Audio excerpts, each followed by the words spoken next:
Hello YouTube, it's Tom here. So I'm going to do basically a quick walk around of my 2000 Ford Ranger XLT. Had this truck for about a year now, mostly stock. It's a very straight, clean, rust-free truck. It's what I wanted. Just for the fact of what I'm going to be doing with this later down the road.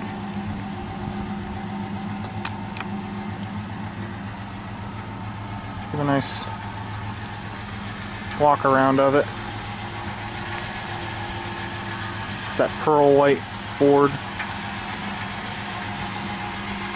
Engine's the last year of the 4-liter overhead valve V6.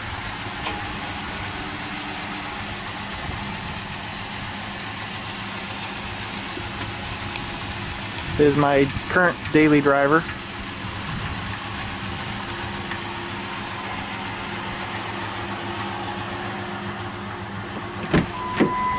Inside is mostly just my stuff. I have this seat cover on it, and underneath the seat cover is a piece of cardboard because my biggest complaint about this truck is the seats. You fall in it. I don't know if some fat man sat in this seat or what, but I fall in it and it is completely uncomfortable without this piece of cardboard here. So I'd like to upgrade to some good Recaro seats or something like that for what I want to do with it down the road. Then you sit in here, nothing special.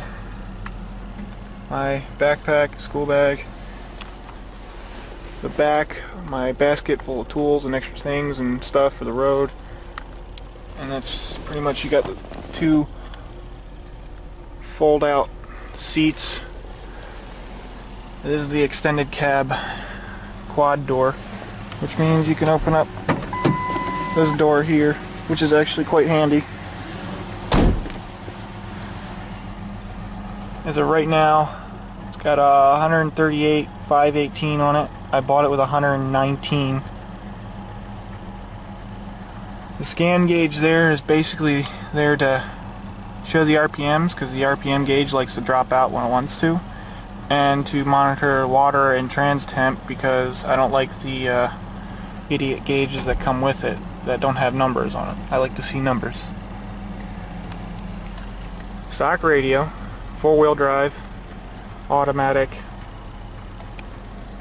Nothing, just a plain Jane Ford Ranger. Now, like I said,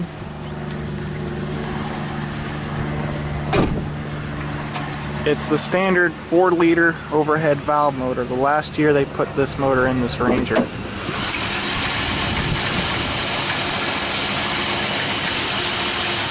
A little dirty under here, but this motor, the 4-liter overhead valve, is a good, reliable motor. It's not a powerhouse by all means. It is kind of pathetic for what it is compared to the Jeep 4-liter, with only 160 horsepower and 2 15 pound-feet of torque at the rear flywheel. So, but this thing's got a few quirks with it that I'm trying to figure out. One is it likes to foul out number 3 spark plug. Not totally sure what it is yet. 2, it's got the famous lifter tick. You can hear every once in a while. You can kind of hear it now, but it's kind of hard to hear. And I'm slowly losing coolant over time. I don't know if because there's air in the system from when this thing had a new radiator put in because of a deer, or this might have a slow head gasket leak. I don't know. I'll have to play it by ear and see what happens. Since I got it, it's had a bigger transmission cooler put in it. I've had tune-up done, brakes. I've done brakes to the front, need to do it to the back. Basically maintenance stuff, no real modifications to this thing.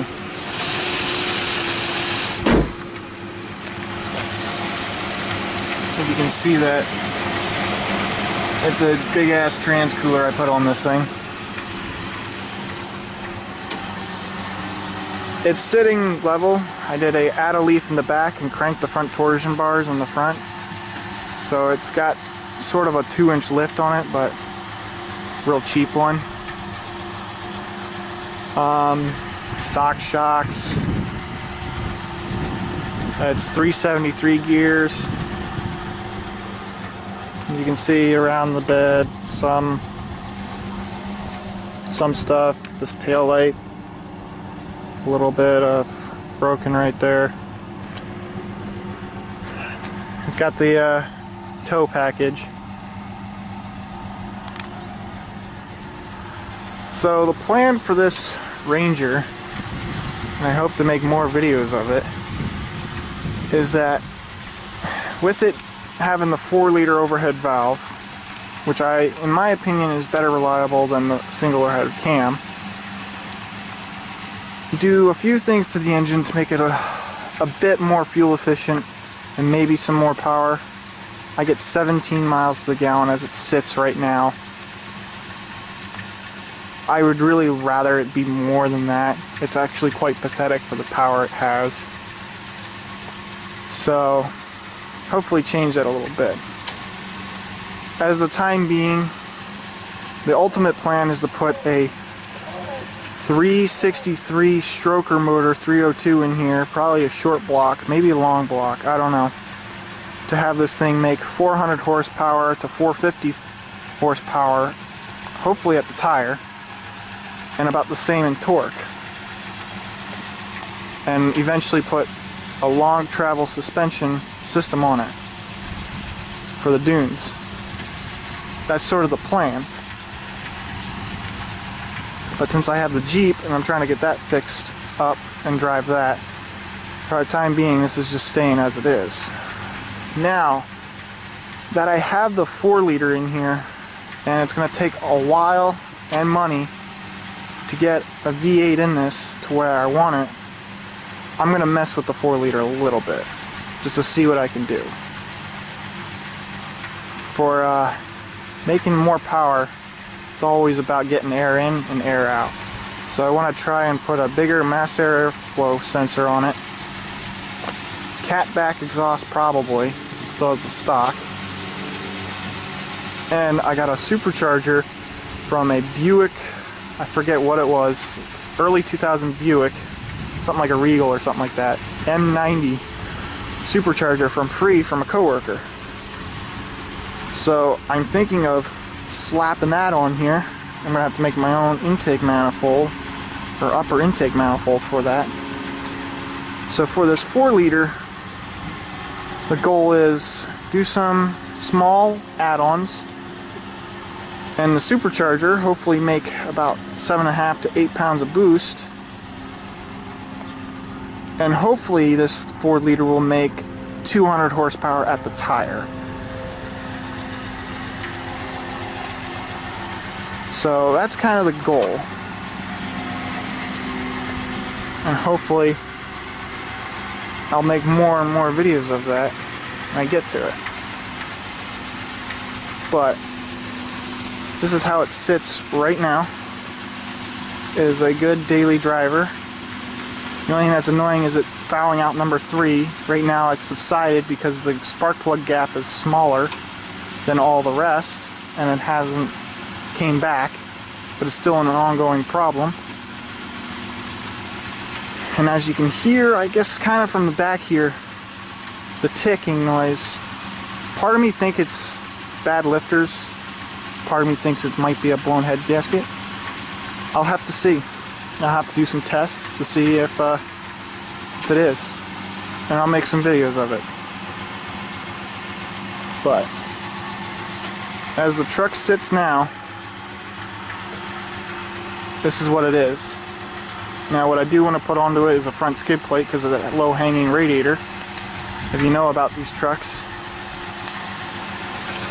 Right there is a plastic little skid plate that really does absolutely nothing, because when I hit a deer, it took out the bottom of the radiator along with the condenser. So from RCI, they make a basically $200 skid plate that looks real nice and bolts up there. Protect the underside of the radiator. So we'll see how well that does.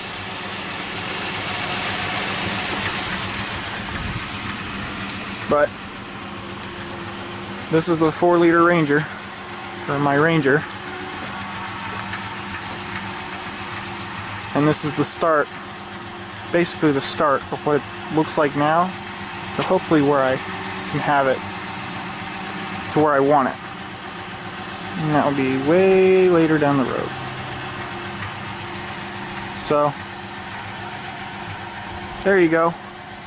That's the Ranger. And I hope to be making more videos of this one along with the Jeep, if school and work don't get the best of me. It's just busy, busy, busy. Alright. See you next time.